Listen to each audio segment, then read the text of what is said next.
Joining me now is Ben Swann. He is an independent journalist coming from the mainstream media. You could check out his independent news agency at benswann.com. That's SWANN, Swann with two N's, benswann.com. Ben, thank you again very, very much for joining the program.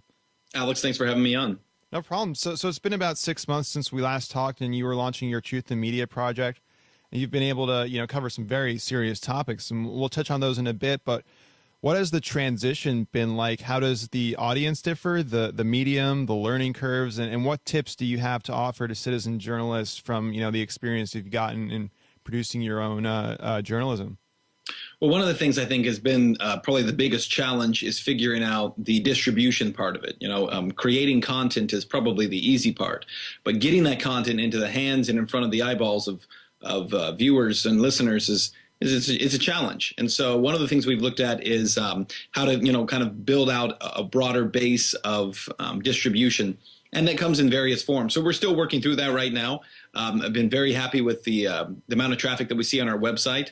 A lot of that traffic, though, is driven by social networks. And so that can be a great thing, but it also can be a negative thing. Like right now, Facebook, for a lot of folks, is causing all kinds of issues because they're really limiting organic reach. They want you to essentially buy your reach from them. So that becomes a challenge, right? So just trying to work through that process and make sure that that we are not dependent upon one distribution point or another. So I think that's probably been the biggest challenge so far, but it's been a great experience. It's been really exciting. Definitely, and you've definitely been kind of blowing up a lot of the things about the NSA. For example, the thing we're talking right here, we've got the webcams going. Normally, I have a thing over my webcam. Why should I have that thing over my webcam? Yeah, because as you know from reading articles at benswann.com, the NSA can access your webcam without you knowing it. They can actually watch you through that webcam. They can slave the microphone on your computer and also on your cell phone, your camera on your cell phone, and they can essentially turn it around and reverse it on you to use it to monitor you. It's kind of funny too because years ago, my wife had this laptop that she had bought and it had a webcam, and she got a piece of tape and she put it over the webcam. And I thought she was nuts. I was like, why are you covering the webcam? And she says, because you never know who's watching you. I'm like, they're not watching you through a webcam. And sure enough, she was right. She was ahead of her time. So do you know how long they've been doing that for? Well, they've been doing it since at least 2008. So, how much before that, I don't know. But, obviously that technology has developed a lot over the last couple of years as well. So, the population of smartphones around the country has obviously increased exponentially over the last couple of years. So that technology has become much more valuable, useful. Definitely. So the NSA can watch you while they watch you watch porn. It's pretty ridiculous in our society. Well, and there's also an issue there too, where apparently the NSA is recording people watching porn, recording their screens because they want to be able to use it to discredit them later. And so that's also been part of the process. Wow. So let's move on to Syria, because you've taken a big blowing up that story. You have the U.S. and Saudi Arabia and Israel kind of having this alliance to back these rebels. Mm-hmm. Certainly all those governments having their commandos actually on the ground training those rebels for the purpose of destabilizing Syria for each country's individual as well as their collective goals. Of course, the trajectory of Syria's history is basically permanently altered for a future of chaos and needless bloodshed. Talk about the al-Nusra Front that you specifically touched on, who they are backed by, what the truth about the chemical weapons situation was, and where the situation in Syria is now, because it seemed after the whole war thing is not anymore. It seemed to go under the rug, and not many people are talking about it.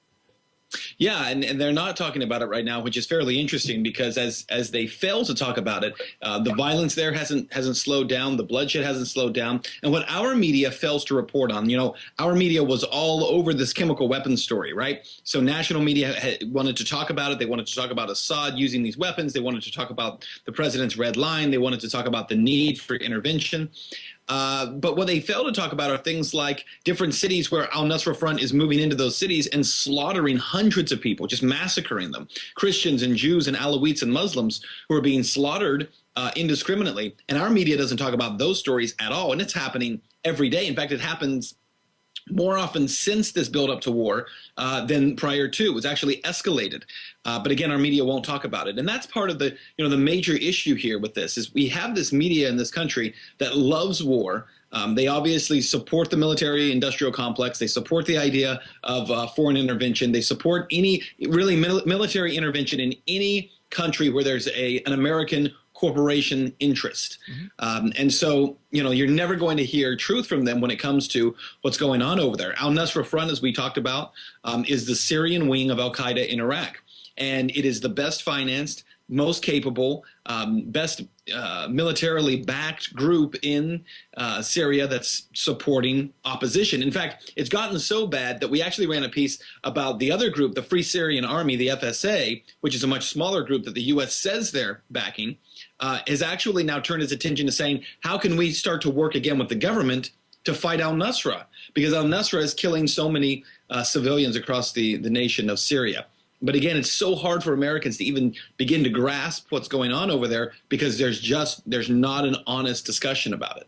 Exactly. And part of that is, we are led to believe that just what happened at the end of August is all that there is. But actually what's the more important stuff is not the overt war thing with, ships and invasion, but the covert stuff with the CIA and, the Israeli and Saudi commandos all training them. Which has been going on since the Bush administration and continues to this day. Why do we only pay attention to the overt war when the covert efforts are where kind of the real problems are? Well, that's exactly where the real problems are. And the reality is that our government should pretend that they did not know or even to deny that al-Nusra had sarin gas. Turkish security forces actually arrested members of al-Nusra with 2 kilograms of sarin gas. And then we have our Secretary of State after the sarin gas attack in the suburbs of Damascus standing up on national TV saying, we know it has to be the Assad regime because no other force in Syria possesses sarin. We knew they possessed sarin.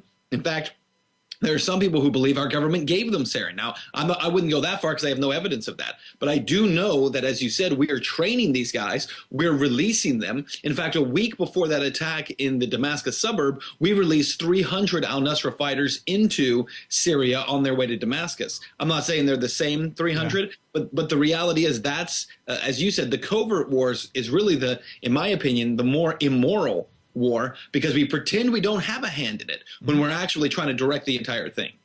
Exactly.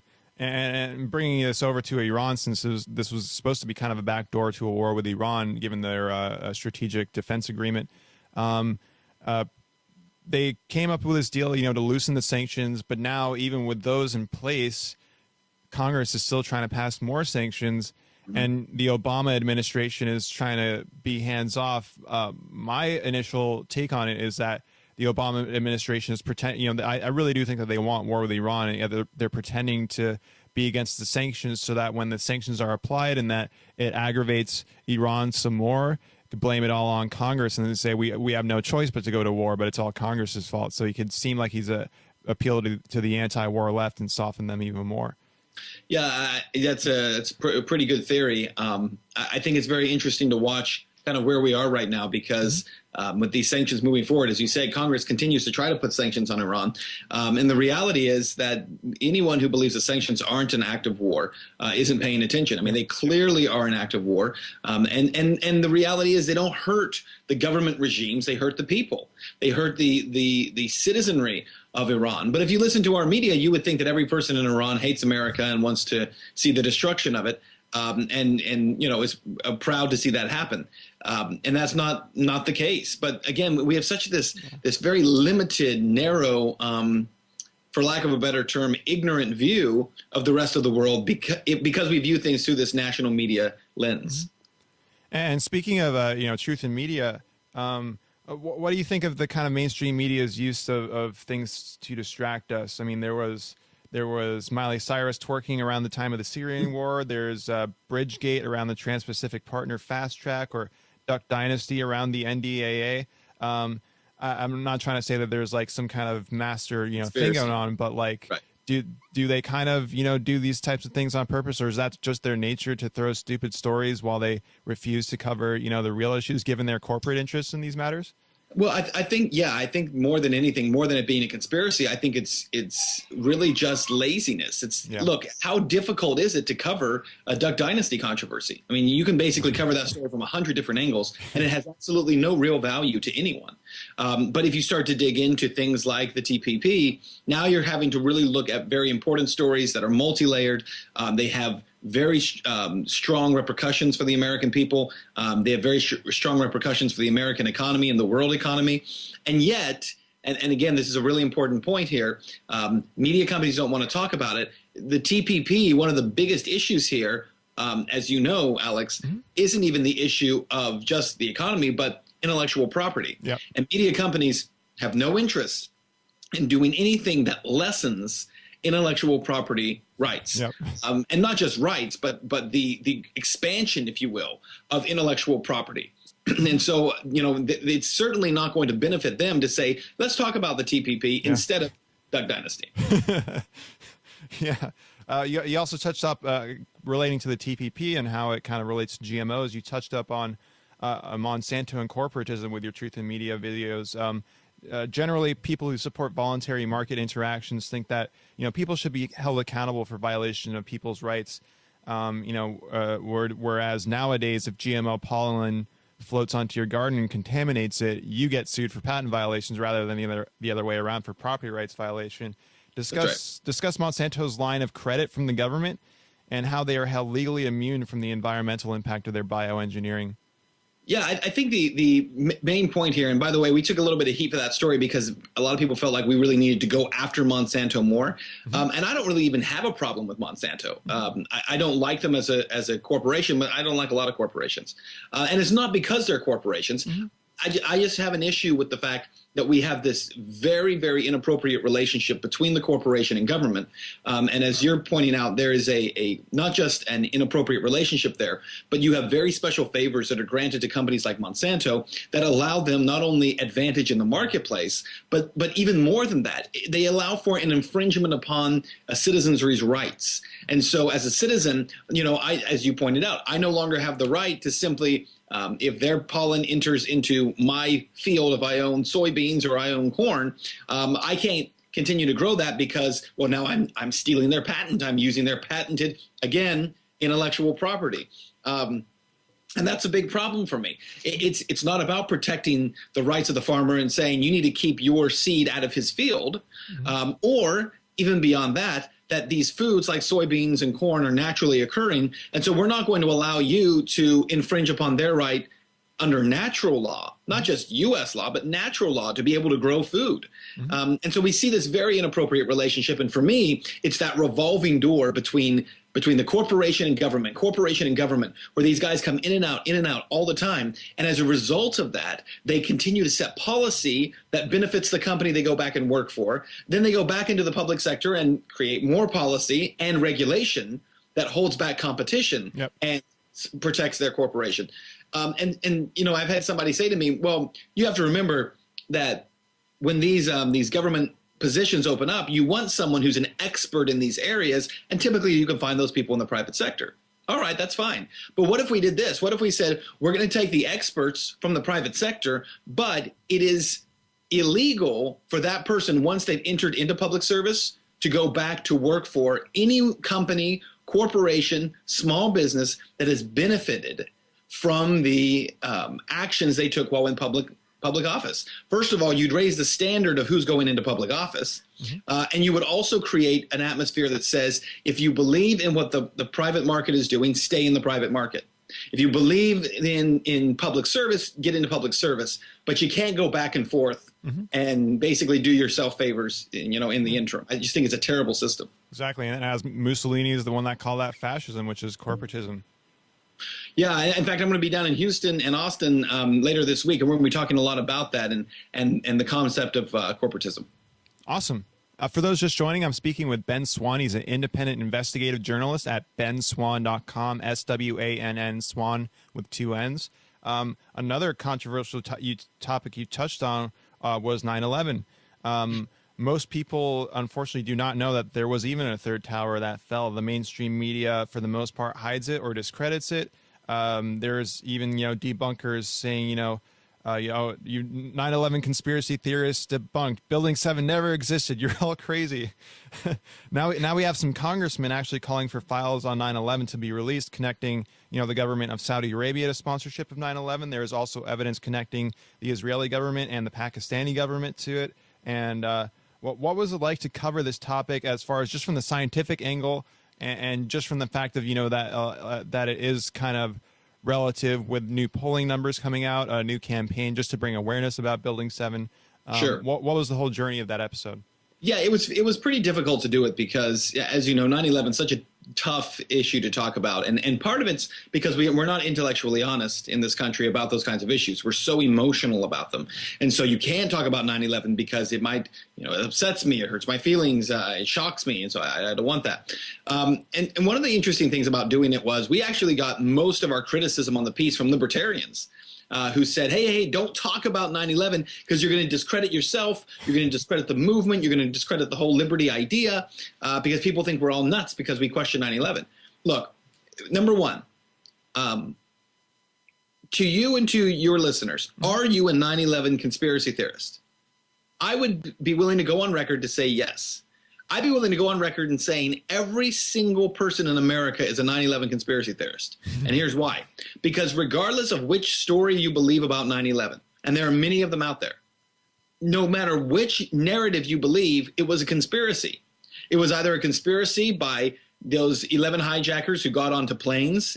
They conspired with Osama bin Laden to fly those planes into buildings and knock them down. Or there was a conspiracy that knew it was going to happen and did nothing to stop it. Or there's a conspiracy that says Dick Cheney was hiding in the basement with bombs and he blew it up. And there are lots of conspiracies, right? But the bottom line is we can all agree, or we should if we're intellectually honest, that we all believe it was a conspiracy. It didn't just happen organically. The buildings didn't just collapse. And it wasn't hey, these guys were on a plane, they were flying, and then all of a sudden they looked at each other and said, let's fly them into those buildings. We all believe it was a conspiracy. The question is this. The question is, does the science of what happened on September 11th, 2001 match the claims made by government? Mm-hmm.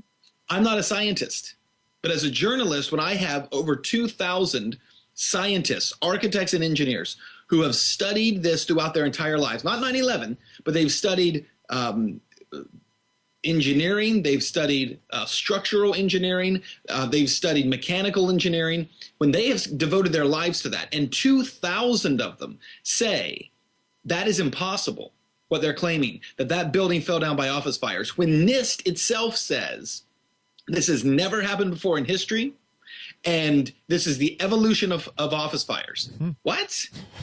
Office fires don't evolve. If anything, we're evolving away from that because we're making the buildings so they don't fall down because of fires. You know what I'm saying?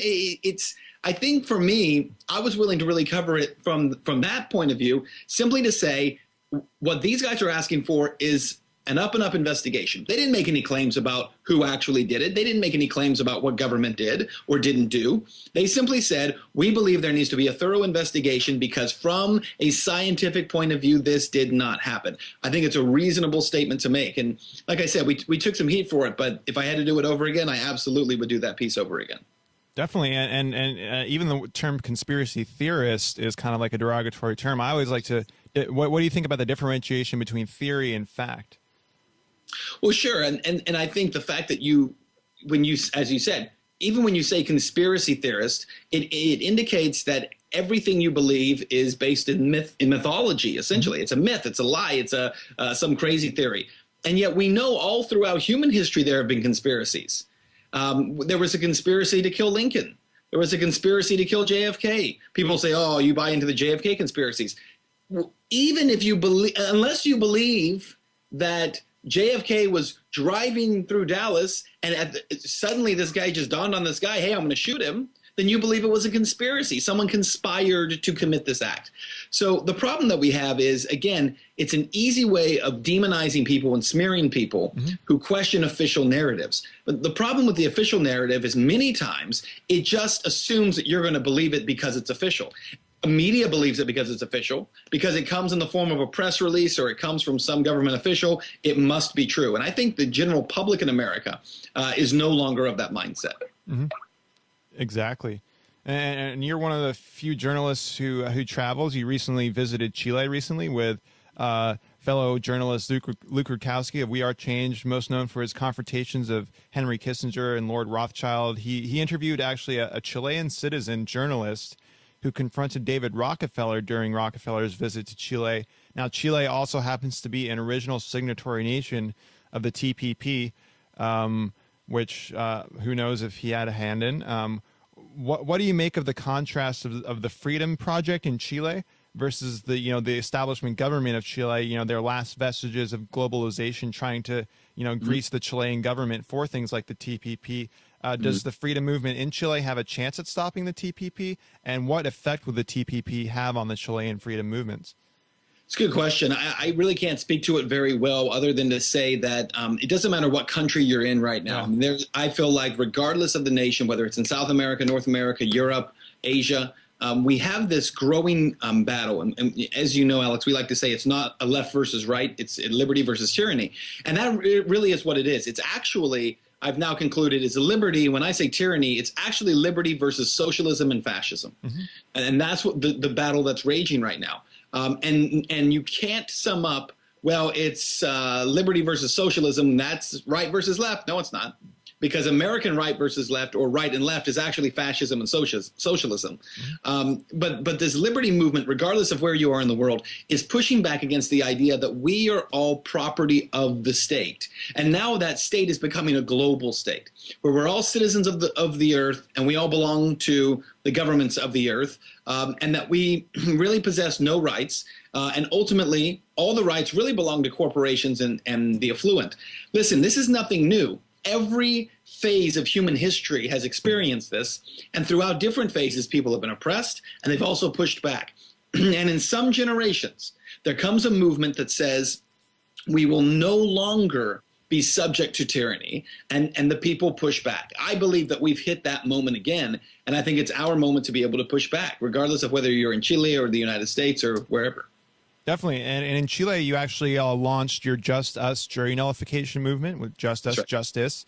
Talk a bit about that. And that's definitely a way to push back, because if you can't do the ballot box, or even sometimes the soapbox of the media, a jury box is definitely a great way to at least have innocent people stay out of jail. Talk a bit about that. Yeah, absolutely, because jury nullification is actually, it's not a new idea, it's an old idea. It's an idea that goes back all the way to the founding of this country. The founders and framers believed that the right recourse to government officials, whether federal, state, or local officials who did not listen to the people and drafted bad laws, the recourse belonged to the juror, so that if someone were to go to trial, that individual citizen, either on a trial jury or a grand jury, has the ability to nullify bad laws. John Jay, the first U.S. Supreme Court justice, said to the first jury that was hearing a Supreme Court case, he told them they had the right and the authority to not only judge the facts of the case, which is what we know juries do, but also to judge the law itself. And that's what we're trying to kind of reignite in people, is the understanding that you have the right to really push back against this thing called a corrupt legal system and a corrupt so-called justice system that's not providing justice. So, for instance, if you're on a jury and you see that somebody is facing prison time because they possessed marijuana and they had marijuana with them, and you say, you know what, that's a victimless crime. There's no victim. I don't believe there's a crime here. You as a juror have the right and the responsibility to judge the facts of the case and say, yep, this guy was caught with personal marijuana on him. However, I also have the right to judge the law, and therefore I'm not going to sentence the guy. I'm not going to find him guilty because I believe it's a bad law. That is not creating chaos in the system, though some judges will tell you it is. That is not jury tampering, even though some prosecutors and judges will tell you that it is. It is your fundamental American right. And by the way, this has been upheld by the Supreme Court of the United States. It's been upheld by the Arizona State Supreme Court, who have said, yes, it absolutely is your right as a citizen to nullify bad laws if you choose to do so. We're really trying to encourage people to get involved in that. Definitely, and it's definitely like it would help restore justice in America, because the other day with the whole Kelly Thomas thing, it definitely is leaving people with a sour taste in their mouth in regards to the court systems. Yeah, it absolutely is. And I think all across the country, we're seeing that we don't like a lot of the laws that are being passed, and people say my vote doesn't count, the system is corrupt, I can't make a difference. On a jury, your vote absolutely counts. It counts every time. And remember this too, over and over in this country, we see people being called for jury duty who are running away from it. They don't want to be on juries. It's a pain. They're not interested. Well, guess what? While they're running away, I want to see liberty activists running to juries and saying, let's get on juries where our vote actually counts. Mm-hmm. And the only advice I would say is don't mention jury nullification until you're actually on the jury. I wouldn't even, and I might even would recommend you don't even mention it at all. You have the right to nullify without ever telling anyone what you're doing. You can simply say, not guilty. I believe this person's not guilty, without getting on a soapbox and saying, it's because of my right as a juror. You don't have to do that. Definitely. You definitely travel a lot as well, not just for this jury nullification movement, but you go to do truth in media events around the country. You're doing your own events in Texas this coming week. I think it'll already be happen when this show airs, but in Texas with Governor Gary Johnson in Las Vegas. You've got the Freedom Fest in Vegas, the United We Stand Fest at UCLA, Liberty Political Action Conference, a bunch of Liberty expos. Maybe I'm not sure if I saw like a Bitcoin expo or something.